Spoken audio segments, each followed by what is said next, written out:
సంవత్సరాల తరబడి government job కోసం వేచి చూస్తున్నారా? కేవలం 8 నెలల్లో మీ కల నెరవేర్చుకోండి. వెంటనే కింది నంబర్స్‌కి కాల్ చేయండి. సార్ నా సమస్య ఏంటంటే రాహుల్ నాకు లాక్‌డౌన్‌లో పరిచయం సార్. మేము 4 ఇయర్స్ నుంచి లవ్ చేసుకుంటున్నాం సార్. నేను కన్‌స్ట్రక్షన్ ఫీల్డ్‌లో పనిచేస్తానండి. తను యాక్చువల్‌గా డీఎల్ఎఫ్‌లో ప్రీవియస్ పనిచేశాడు. ఓకే. ఒక ఫ్రెండ్స్‌తో తిరిగి ఇట్లనే బండి కేసు ఏదో అయిందనేసి డీఎల్ఎఫ్‌లోంచి జాబ్ తీశారు. కేస్ ఉంటే జాబ్ తీసుకోరంట కదా! సాఫ్ట్‌వేర్ దాంట్లో. తీసేశారు. ఒకటి ఫ్యూచర్ ప్లాన్ చేసుకో నువ్వు. రేపటి రోజు కలిసిమెలిసి ఉండేటోళ్ళం మనమే. ఒక ఫ్యూచర్ ప్లాన్ చేసుకొని ఇలాంటియన్నీ తిరుగు. నేనేమనను. ఏం జాబ్ లేదు. ఏం నువ్వు హాస్టల్‌లో కూర్చొని ఇష్టం వచ్చినట్టు అటెల్లుడు, ఇటెల్లుడు, నన్ను ఒంటరిగా ఎక్కడ పడితే అక్కడ వదిలిపెట్టుడు, ఏమన్నా ఎక్కువ మాట్లాడితే గోడకేసి గుద్దుడు. మరి మధ్య గుద్దురు ఏంటమ్మా? ఏంటి అంత ఎక్కువగా నువ్వు నచ్చంది ఏం మాట్లాడతావు అతనితో? నేను ఏం మాట్లాడనండి. యాక్చువల్ నచ్చంది నేను అసలు ఏం మాట్లాడను. రేపటి రోజు నీకు ఒక జాబ్ వచ్చిన రోజు మమ్మీ వాళ్ళకి నేను చెప్పుకొని మ్యారేజ్ చేసుకునేటట్టు ఉంటాము. అది చేసుకోరా అని ప్రతిసారి నేను ఒక బతిలాడతాను. ఆ బతిలాడినందుకు నువ్వు నాకు చెప్పదాని పోయినవా? నీ బతికెంత, నువ్వెంత నాకు చెప్పదాని పోయినవా? ఇట్లాంటివి చేసేటోడు అనమాట. ఫ్యూచర్ ప్లాన్ ఉంటది కదా సార్, నేను ఒక్కదాన్ని ఆధారపడాలంటే కాదు కదా. రేపటి రోజు మమ్మీ వాళ్ళని కూడా ఒప్పియాలంటే ఇది ఒక నీకు ఒక జాబ్ ఉందంటేనే కదా ఎవరైనా మమ్మీ వాళ్ళు ఒప్పుకునేది. ఎవడు ఒప్పుకుంటారు సార్? కాదు మా దీప్తి, వాళ్ళ ఇంట్లో తెలుసా అతని ఇంట్లో? వాళ్ళ ఇంట్లో అందరికి తెలుసు మేడం. So ఫస్ట్ ఇదంతా డే open నాకు love ప్రపోజ్ story చేసిన వీళ్ళంతా. రోజు వాళ్ళ ఇంట్లో అందరికి చెప్పేశాడు. ఓహోహో. నేను ఈ అమ్మాయిని పెళ్లి చేసుకుంటా, ఇల్లు కట్టినప్పుడే నేను పెళ్లి చేసుకుంటా తినని, ఇప్పుడు నేను పెళ్లి చేసుకోను అనేసి ఆయన చెప్పాడు. అసలు మీ ప్రేమ అనే దానికి ఒక ఫౌండేషన్ ఉందా? ఈ అబ్బాయి మొదటి నుంచి వీరాభిమాని అని అనుకున్నా, లేదంటే మొదటి నుంచి ఉద్యోగం చేసేవాడా? అసలు ఎప్పుడైనా ఒక పద్ధతి వ్యవహారం ఉందా? అసలు ఏ పద్ధతి వ్యవహారం లేనటువంటి అబ్బాయిని నువ్వెందుకు ప్రేమించావు? అసలు ఏం చూసి ఇతనిలో ప్రేమించావు? చాలా మంచోడు సార్ ఆయన. మంచోడు అని నేను అన్నాను సార్. ఇదొక్క ప్రాబ్లం లేకపోతే లైఫ్ అంతా హ్యాపీయే సార్. దీప్తి, నువ్వు అంటే ఇప్పుడు ఒక వ్యక్తిని అభిమానించేటప్పుడు వాళ్ళ గురించి నెగటివ్ గా మాట్లాడారనుకో, అభిమానించే వాళ్ళకి ఆటోమేటిక్ గా కోపం వచ్చేస్తుంది కదా. అభిమానం ఉండొచ్చు మేడం, మరి ఇంత కాదు. ఘోరంగా ఉంది. అమ్మా దీప్తి, సార్ చెప్పండి సార్. 2 పాయింట్సే చెప్పు, తర్వాత కావాలంటే ఆ అబ్బాయితో ఏమైనా మాట్లాడాలా అంటే అది చూద్దాము. ఒకటేంటంటే నువ్వు ఏం చూసి ప్రేమించాననే దాని గురించి నువ్వు ఏంటంటే మంచి అబ్బాయి అన్నావు, బాగా చూసుకుంటున్నాను, అక్కడి వరకు అర్థమైంది. మంచి వీరాభిమాని అంటున్నావు, కానీ ఆ వీరాభిమానిలో మన దురదృష్టం కొద్దీ కొన్ని అవలక్షణాలు ఉన్నాయి. అదేంటంటే పేరు తీస్తేనే నిన్ను కొట్టడం ఒకటిని, తర్వాత ఏంటంటే ఉద్యోగ సద్యోగం లేకుండా ఓన్లీ సినిమాల వరకే పరిమితం అవటం అనేది ఇవి దురదృష్టకరమైన. వేరే అభిమానులు అంటే కనుక మేము కూడా అభిమానిస్తాం, కానీ ఆ అభిమానంతో పాటు సంఘానికి సమాజానికి ఉపయోగపడేటటువంటి పనులు చేస్తూ ఉంటాం. ఇప్పుడు నేను అడిగేది ఏంటంటే దీప్తి, ఏ విధంగా ఇతను అభిమాని అంటే ఏమన్నా రక్తదానాలు, అన్నదానాలు ఇలాంటివి ఏమైనా కార్యక్రమాలు కూడా చేస్తాడా? అవును సార్, చాలా చేస్తాడు సార్ ఇలాంటివి. అందుకే ఆయన అంటే నాకు చాలా ఇష్టం సార్. Okay. ఆ హెల్పింగ్ నేచర్ ఉందా అనేసి నేను ఆయన లవ్ చేశాను Right. సార్. అన్ని చేస్తాడు పర్ఫెక్టే, గానీ అప్పులు తెచ్చి అప్పుల వాళ్ళకి పైసలు ఇవ్వకుండా వాళ్ళ ఇంటి మీదకి వచ్చి అంత ప్రాణం మీద తెచ్చుకుంటాడు సార్. అంత చేస్తాడు సార్ ఆయన గురించి ఆయన. అదే అందుగురించి నేను ఇందాకటి నుంచి మొదటి నుంచి మాట్లాడేటటువంటి ఒక 2 మాటలు ఏంటంటే, అభిమానం వరకు మేమందరం హర్షిస్తాం, గర్విస్తున్నాం అమ్మా. ఎందుకంటే అతనికి నిజమైనటువంటి అభిమాని. సినిమాలు చూడటం ఒకటికే కాకుండా కావలసినటువంటి సేవా కార్యక్రమాల్లో అన్నింటిలో కూడా. కానీ వ్యక్తిత్వ పరంగా ఇతను ఎటువంటి అభివృద్ధి చెందుతున్నాడు అనేది ఇక్కడ ప్రశ్నార్థకం. నీ ప్రజెంట్ సిచ్యువేషన్ ఏంటమ్మా? ప్రేమ ఎంతవరకు వచ్చింది? ఏం జరుగుతుంది మీ ఇద్దరి మధ్యన? 1.5 year నుంచి తను అసలు మాట్లాడతలేడు సార్ నాతోటి. మాట్లాడట్లేదు ఎందుకంట? ఏం జరిగింది? నేనేం తప్పు చేశాను అంతగానం? సరే కొడితే కొట్టు, కానీ మరి ఇన్ని సంవత్సరాలు లవ్ ఏమైతుంది? ఏదో ఒక రీజన్ చెప్పు రాహుల్ అని అంటే సింపుల్ గా ఒక 2-3 months మాట్లాడలేదు. సిమ్ బ్లాక్ చేశాడు. సిమ్ వేరే నెంబర్ తీసుకున్నాడో తెలియదు. ఫోన్ కలుస్తలే. ఇంట్లోకి వెళ్ళి వాళ్ళ అక్క వాళ్ళందరినీ అడిగితే కూడా నెంబర్ తెలియదు అని మాట్లాడుతున్నాడు. తను ఇక్కడ లేడు, ఎక్కడ ఉన్నాడో కూడా తెలియదు అని మాట్లాడుతున్నారు. ఒకటే సార్, ఆయన అంటే నాకు చాలా ఇష్టం. ఒకటే ఆయన నన్ను కలపండి సార్. అది అంతకు మించి నేను ఏం మాట్లాడాను సార్ మీ దగ్గర. సో అతనికంటే నువ్వు అతను కావాలి అనుకుంటున్నావు, మీ ప్రేమ గెలవాలి అనుకుంటున్నావు, ఫ్యూచర్ నిలబెట్టుకోవాలి. ఇటు వచ్చి ఏంటంటే కమ్యూనికేషన్ నేను మార్చుకుంటా సార్ అదంతా. అమ్మా మిగతాది మార్చుకుంటా. నువ్వు తన ఫ్రెండ్ దగ్గర నుంచి నేను నెంబర్ తీసుకున్నా. నేను ఓకే, వెరీ గుడ్. 2 days అవుతుంది, కానీ మాట్లాడడానికి ధైర్యం సరిపోవట్లేదు సార్ నాకు. సరే మేము మాట్లాడతాను. నెంబర్ మీకు ఇస్తా సార్, మీరు మాట్లాడతారా సార్? రైట్, మాట్లాడు. దీప్తి, ఈ నెంబర్ కి ఫార్వర్డ్ చేయమ్మా, నేనే కాల్ చేస్తాను అతనికి. ఓకే.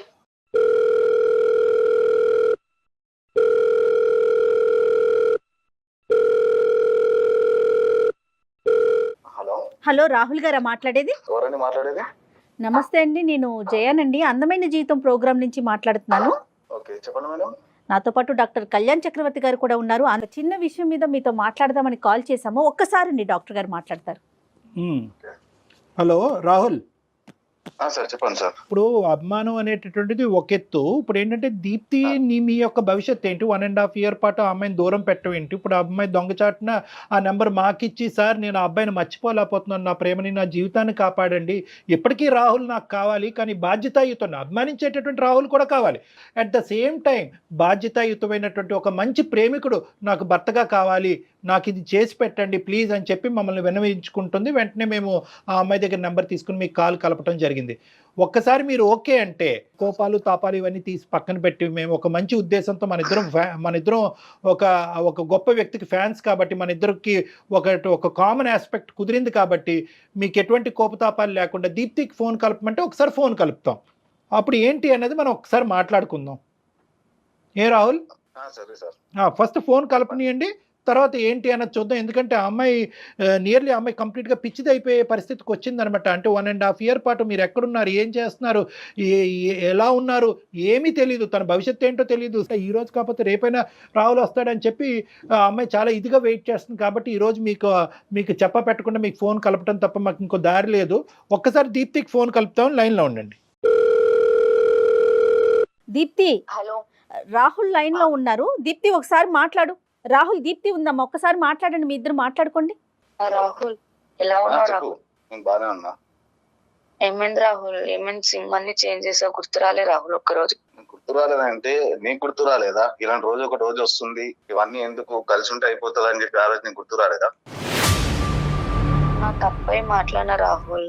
అలాంటిది నువ్వు నీ ఫ్రెండ్స్ తో కలిసి నా దగ్గర నా దేవుని మీద సెటర్ చేస్తే నేను ఎలా అవుకుంటా అనుకున్నావు నువ్వు? ఫస్ట్ టైం కాదు కదా, నీకు వార్న్ చేశాను, చాలా సార్లు వార్న్ చేశాను, వద్దు వద్దు వద్దు అని చెప్పి. రాహుల్ ఇప్పటి నుంచి నీ ఇష్ట ప్రకారమే ఉంటా రాహుల్.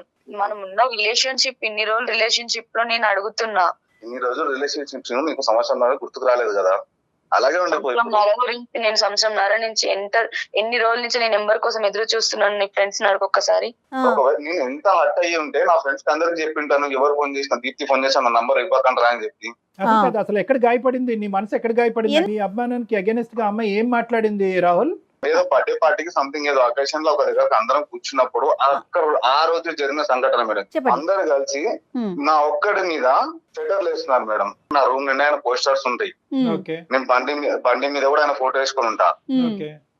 నా ఇంట్లో ఒక మాట అంటే నేను తట్టుకోలేను సార్. నేను మా మమ్మీ గానీ మా డాడీ గానీ, మా అన్న అయితే తిడతాడు, అసలు నీకు సినిమాలకి దీనికి దానికి అసలు నీకు ఎందుకు అవసరమా, ఇంతగానో పిచ్చేంటి అది అని చెప్పి. ఆయన ఎవరిని పట్టించుకోలేదు సార్, నా ఇంట్లోనే పట్టించుకోలేదు. నేను లవ్ చేసినప్పటి నుంచి అన్ని స్టార్టింగ్ నుంచి తెలుసు ఎంత నా గుండె మీద టాటూ ఉంటుంది సార్, గుండెల మీద టాటూ.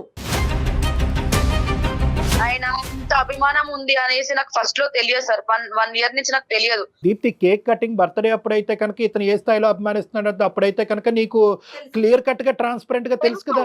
మరి తెలుసు సార్. నువ్వు ఒక్కదానివే మాట్లాడితే తట్టుకున్నటువంటి మనిషి ఒక నలుగురిని తీసుకొచ్చి అతని మీద సెటైర్లు వేసి వ్యంగ్యంగా మాట్లాడితే కనుక ఊరుకుంటాడమ్మా మరి నీ లవరు? నేను అక్కడ వాళ్ళందరూ వచ్చి మాట్లాడుతున్నప్పుడు, నేను వాళ్ళతో గొడవ పడుతున్నప్పుడు ఈ అమ్మాయి మధ్యలోకి వచ్చి మేము ఆపాలి కదా, వాళ్ళని పక్కకి తీసుకెళ్లిపోయి వద్దు మావాడితో నీకు ఏమో అవసరము, ఆయన పిచ్చి ఆయనది, ఆయన అట్లనే చేసుకుంటాడు. నేను గుండె మీద టాటూ వేసుకొని ఇంత ప్రేమ అంత పిచ్చి ఉన్నది ఆయన ఆ సార్ మీద, నాకు నేను దేవుళ్ళ భావిస్తాను సార్ ఆయనని. కానీ అందులో ఈ అమ్మాయి పాత్ర లేదంటుంది కదా రాహుల్, అంటే ఈ అమ్మాయి జోక్యం చేసుకుని ఆపలేదనా? సార్ పాత్ర లేకపోయినా సార్, ఇప్పుడు రోడ్డు మీద గొడవ జరుగుతున్నప్పుడు ఏదైనా అవుతున్నప్పుడు తెలియని వాడు వచ్చి మధ్యలో ఆపుతారు సార్, ఎందుకు గొడవ పడుతున్నారు అని చెప్పి. అక్కడ నా లవర్ అయితే ఉంటే నేను వాళ్ళతో గొడవ పడుతుంటే మధ్య రాకుండా పక్కకి వెళ్ళి కూర్చొని నేను వాళ్ళతో గొడవ పడుతుంటే ఎంజాయ్ చేసుకుంటూ అవుతుంది సార్. అంటే కావాలని చెప్పి ప్లాన్ చేసి తీసుకెళ్లి నన్ను అవమానించారు. రాహుల్ నేను ఒక పాయింట్ చెప్తాను రాహుల్. ఓకే, నువ్వు అవమానపడ్డావు, అవమానం అనేటటువంటిది తారస్థాయికి చేరింది. ఇంకా నేను అవమానపడింటే నేను ప్రాబ్లం లేదు సార్, నేను నా గర్ల్ ఫ్రెండ్ గురించి అవమానం కాదు, నేను ఏమైనా పడడానికి రెడీగా ఉన్నా నేను, కానీ నా దేవుని అవమానించారు, అది నా ప్రాబ్లం. Right, okay. అక్కడ అవమానించడం, ఇక్కడ 2 అంశాలు. దీప్తి తరపున నేను మాట్లాడుతున్నాను, దీప్తి పెద్దగా మాట్లాడలేకపోతుంది కాబట్టి. ఇక్కడ ఏంటంటే ఇక్కడ 2 అంశాలు. ఇందాక మొదట్లో కూడా నీతో కాలు కలపముందు మేము మొదట్లో దీప్తి మాట్లాడినప్పుడు కూడా ఒక ముఖ్యమైన అంశం చెప్పాం. ఏంటి ఆ అంశం అంటే కనుక ఇక్కడ 2 అంశాలు ఉన్నాయి. ఒకటి అభిమానం ఒకటి, ఇంకోటి రెండోది వ్యక్తిత్వం ఒకటి, భవిష్యత్తు గురించి ఉండేటటువంటి ఆలోచన, నీ ప్రేమకి ఇచ్చేటటువంటి గ్యారంటీ. ఈ 4 అంశాలు ఉన్నాయి. నేను కూలంకుషంగా చెప్తున్నాను, ఎందుకంటే మీలాంటి కేసులు నాకు కొన్ని వేల ఉంటాయి, థౌజండ్స్ ఆఫ్ కేసెస్ ఉంటాయి కాబట్టి చెప్తున్నాను. ఇక్కడ ఎక్కడో చోట వాళ్ళ ఫ్రెండ్స్ ఇలా మాట్లాడుతున్నప్పుడు ఆ అమ్మాయి అడ్డు రాకపోవటానికి ఒక వెనకాతలు ఉండేటటువంటి ఒక కారణం ఏంటంటే, అట్లీస్ట్ నేనైనా నా కాబోయేటటువంటి భర్తని మార్చలేకపోతున్నాను, అట్లీస్ట్ వీళ్ళు అనేటటువంటి మాటల ద్వారా అతను తప్పుదోవలో పోతున్నాడు, అభిమానమే అనేటటువంటి దాంట్లో కొట్టుకుపోతున్నాడు, అభిమానమే తిండి పెడతాది అనుకుంటున్నాడు, అభిమానమే మా ప్రేమను కాపాడుతుంది అనే ఆలోచనలో అతను కొట్టుకుపోతున్నాడు, అట్లీస్ట్ వీలైనా కూడా కొంతవరకు వ్యంగ్యంగా మాట్లాడితే ఇతను ఆలోచన శైలి మారుతుందనే ఉద్దేశంతోనే దీప్తి ఆ విధంగా ఆ రోజు వాళ్ళని ఆపు ఉండకపోవచ్చు అని నేను అంటున్నాను. అంటే ఇక్కడ 2 అంశాలు నాన్న. అభిమానం ఓకే, అభిమానం ఎంతవరకు అయితే అభిమానించాలో అంతవరకు అభిమానించండి, సామాజిక సేవలు చేయండి, సమాజానికి ఉపయోగపడండి, రక్తదానాలు, అన్నదానాలు, ఇలాంటి సేవా కార్యక్రమాలు ఎన్నన్నా చేయండి, హ్యాట్స్ ఆఫ్. అందులో నేను కూడా భాగస్వామిని. నేను చాలా ఇలాంటి అతని పేరుని చెప్పుకుంటూ ఎన్నో ఇలాంటి కార్యక్రమాలు నడిపించినటువంటి వ్యక్తుల్లో నేను కూడా నేను ఉన్నాను. అయితే నేను అనేది ఏంటంటే, నీ భవిష్యత్తు ఏంటి, దానికి సమాధానం దొరకలేదు. మీ ప్రేమ భవిష్యత్తు ఏంటి, దానికి సమాధానం దొరకలేదు. ఒక ఆడపిల్ల రేపొద్దున నానా సంబంధాలు వస్తూ ఉంటే కనుక ఆ సంబంధాలన్నీ అమ్మ తీసి పక్కన పెట్టేసేయండి, నేను రాహుల్ని ఒక్కడనే నేను నమ్మి ముందుకు పోతున్నాను అనేటటువంటి ఆ తల్లిదండ్రులకి ఈ అమ్మాయి ఎటువంటి సమాధానం చెప్పుకోవాలి? దీనికి మీరు ఆ అమ్మాయికి ఎటువంటి అష్యూరెన్స్ గ్యారంటీ ఇచ్చారనేది ఒక్కసారి చెప్పండి. ఈ అమ్మాయి ఏదైతే ఉందో, నాకు స్టార్టింగ్ నుంచి ఈ అమ్మాయికి అన్ని తెలిసినప్పుడు, లవ్ స్టార్టింగ్ అప్పుడే ఒక మాట అయిపోయింది, నేను ఇట్లుంటే నాకు నచ్చదు అని చెప్పి. అప్పుడు చెప్పలేదు. నేను సినిమా రిలీజ్ కి నా కార్ అమ్ముకొని హాల్ అంతా బుక్ చేసుకుని నా ఫ్రెండ్స్ అందరినీ తీసుకెళ్ళినా సార్.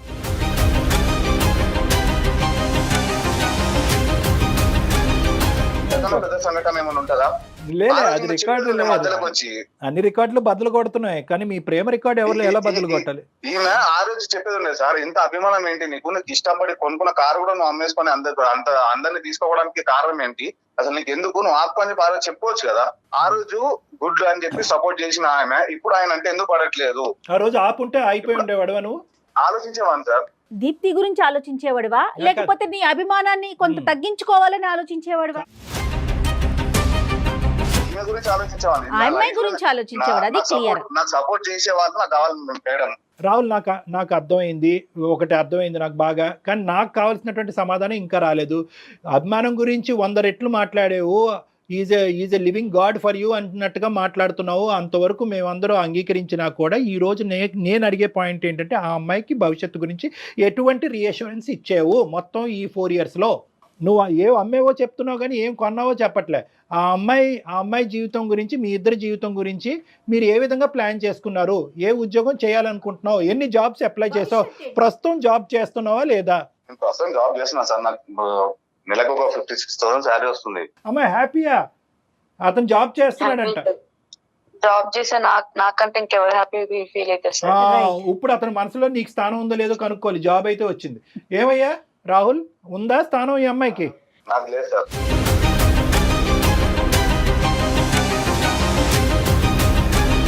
లేదా? అయ్యో, అమ్మాయి నెంబర్ దొరికితేనే ఎగిరి గంతేసింది, అయిపోయింది ఇక్కడతో క్లోజ్ అనే ఇష్యూ. ఇంకా నీకు లేదా? ఇప్పుడు ఆ అమ్మాయి అంటే మీరు ప్రేమించుకున్నటువంటి రోజులు, గడిపినటువంటి గడియలు అన్నీ కూడా ఒక బర్త్డే పార్టీ, కేక్ కటింగ్ రోజు వాళ్ళ ఫ్రెండ్స్తో పాటు వాళ్ళు సెటైర్లు వేసారు కాబట్టి మనసు తిరిగిపోయి ఇంకా అక్కడతో ప్రేమని సాక్రిఫైసా? ప్రేమ లేదా ఇంకా? ఇంత ముందుకే చెప్పాను, ఎప్పుడు చెప్తున్నాను సార్, జోక్స్ అనేవి అవి లిమిట్ లో నా దగ్గర దాకా వచ్చింటే నేను ఈ అమ్మాయి గురించి ఎక్కడ దాకా వెనకాలని రెడీగా ఉండే. నేను మా ఫ్రెండ్స్ ఇన్సల్ట్ చేసిరనే ఫీల్ అవుతున్నావు నువ్వు 10 మంది ముందు నన్ను కొట్టేది నేను ఎంత ఫీల్ కావాలి రాహుల్? మరి ఒక ఆడపిల్లని రోడ్డు మీద కొట్టి, ఒక ఆడపిల్లని ఒక మధ్యలో వదిలిపెట్టి నువ్వు ఆటోకి వెళ్ళు, నేను మళ్ళీ వస్తా అనేసి ఇంపార్టెంట్ పని ఉందని వెళ్ళి ఎందుకు అన్ని అబద్ధాలు చెప్పి నన్ను గాయపరచలేదా నువ్వు? మరి ఆ హింస ఏంటి రాహుల్? దానికి మీ సమాధానం ఏంటి? ఒక ఆడపిల్లని నడి రోడ్డు మీద వదిలేయటం ఒకటి, ఆ అమ్మాయిని ఏదైనా ఒక అనుకోకుండా ఏంటంటే ఒక తప్పు పదం దొరికితే కనుక హింసించడం, కొట్టడం, మరి ఇదేంటి?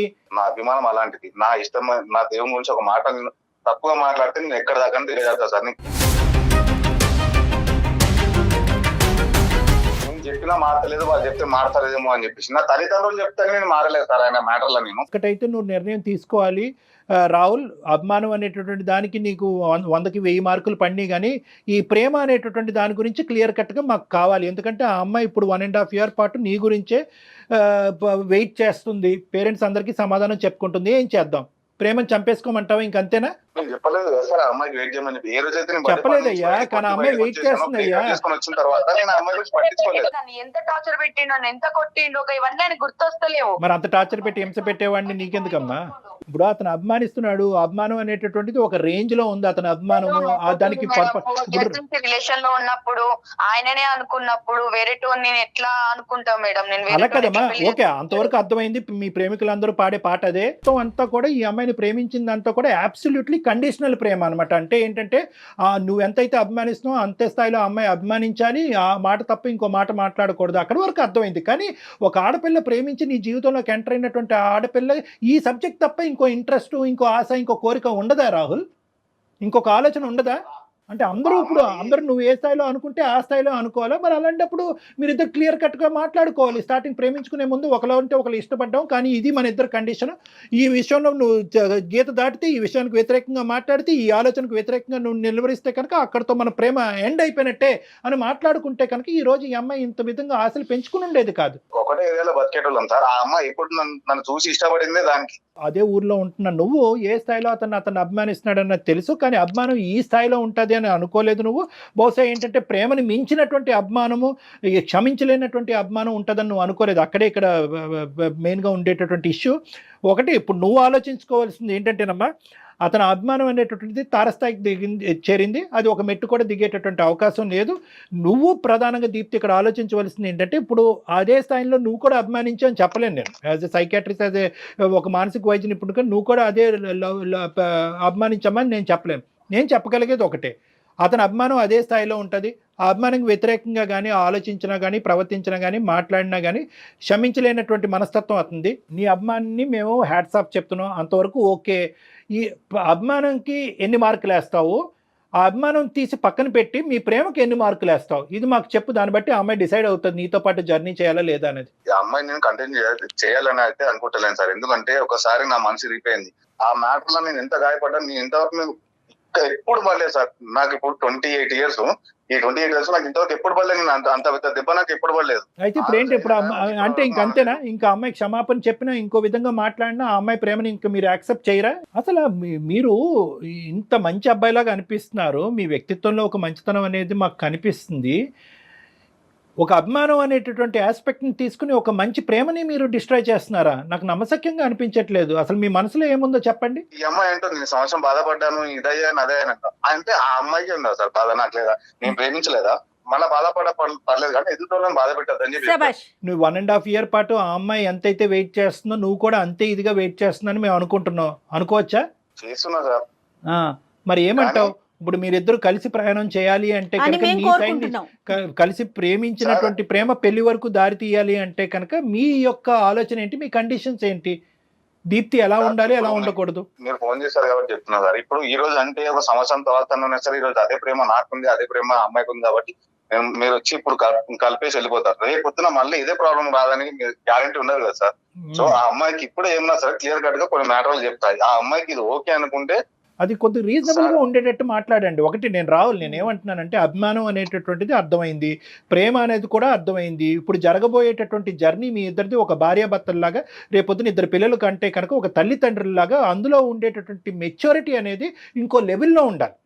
ఒక సినిమా యాక్టర్ని లేదంటే ఒక సినిమాని అభిమానించడం అనేది ఒకటి, మీ ఇద్దరిది మీ నలుగురు అంటే ఇద్దరు భార్యాభర్తలు, మీకు ఒక ఇద్దరు పిల్లలు ఉంటే కనుక దానికి సంబంధించినటువంటి దాన్ని జీవితం అంటారు. దాంట్లో ఉండేటటువంటి ఆలోచన, మెచ్యూరిటీ, ఇది అంతా కూడా చాలా సిన్సియర్గా ఉండాలి, ఆనెస్ట్గా ఉండాలి, డెడికేటెడ్గా ఉండాలి. కాబట్టి మీరు పెట్టబోయేటటువంటి కండిషన్స్ ఆ అమ్మాయి ఫాలో అయ్యేటటువంటి విధంగా ఒక ప్రాక్టికల్గా ఉండే విధంగా ఆలోచించుకోండి ప్లీజ్. సార్ ఇప్పుడు ఎవరి ఇష్టం వాళ్ళకు ఉంటుంది సార్. ఇప్పుడు ధర్మాన్ని ఇప్పుడు ఆ అమ్మాయికి నేను చెప్పినా సరే నువ్వు ఇది చేయి అది అంటే ఆమె చేయలేదు కదా సార్. అదే ఓకే, అట్లీస్ట్ మీ ఎందుకంటే ఇన్ని రోజుల నుంచి ఆమె లైఫ్ వేరే ఉండే, ఆమె వేరే ఉండే. ఇప్పుడు ఈమె నేను చెప్పింది ఆమె చేయలేదు కదా సార్. అవమానించకుండా ఉంటే చాలు. నా అభిమానానికి అడ్డు రావద్దు. ఇది నచ్చింది మాకు. మీరు అభిమానించండి, కానీ మీ ఇద్దరి జీవితాలకి సంబంధించి ఇబ్బంది పడకుండా పడినంత వరకు. ఫస్ట్ నేనేమంటానంటే, ఫస్ట్ మీరు మీ భార్య, మీ కాబోయేటటువంటి భార్య Rahul and Deepti first priority. మీ ఇద్దరి జీవితం, మీ ఇద్దరు భవిష్యత్తు, మీ ఇద్దరు ఉద్యోగాలు, మీ ఇద్దరు సంపాదనలు, మీ ఇద్దరు ఇల్లు, మీ ఇద్దరికి సంబంధించినటువంటి 2 కుటుంబాలు, మీరు కనేటటువంటి మీ ఇద్దరు పిల్లలు. ఫస్ట్ ఈ ప్రయారిటైజేషన్ పెట్టుకోండి. అందరూ కూడా అభిమానులు అందరికి కూడా నేను ఇదే చెప్తున్నాను. ఈ సీక్వెన్స్ పరంగా మీరు ఆలోచించగలిగితే కనుక దీప్తికి నచ్చే విధంగా మీరు ఉంటారు, మీకు నచ్చే విధంగా దీప్తి కూడా ఉంటది. ఎటువంటి గొడవ ఉండదు. దీప్తి నువ్వు ఇది నా కూడా అంతే, understanding. అతన్ని అవమాన పడేలాగా, అతన్ని ఇబ్బంది పడేలాగా నువ్వు మాట్లాడకూడదు. ఇది నా అండర్స్టాండింగ్ దీప్తి. ఓకేనమ్మా? Okay sir. డాక్టర్ గారు చెప్పారు చూడండి, ముందు మీ ప్రయారిటీస్ ఏంటి, దేనికి ప్రయారిటీ ఇవ్వాలి, ఎలా ముందుకెళ్ళాలి, దాన్ని చక్కగా మాట్లాడుకొని చక్కటి లైఫ్ ని స్టార్ట్ చేయండి అమ్మా. ఇద్దరు మంచి పిల్లలు. ఓకే రాహుల్? ఓకేనా దీప్తి? మేడం.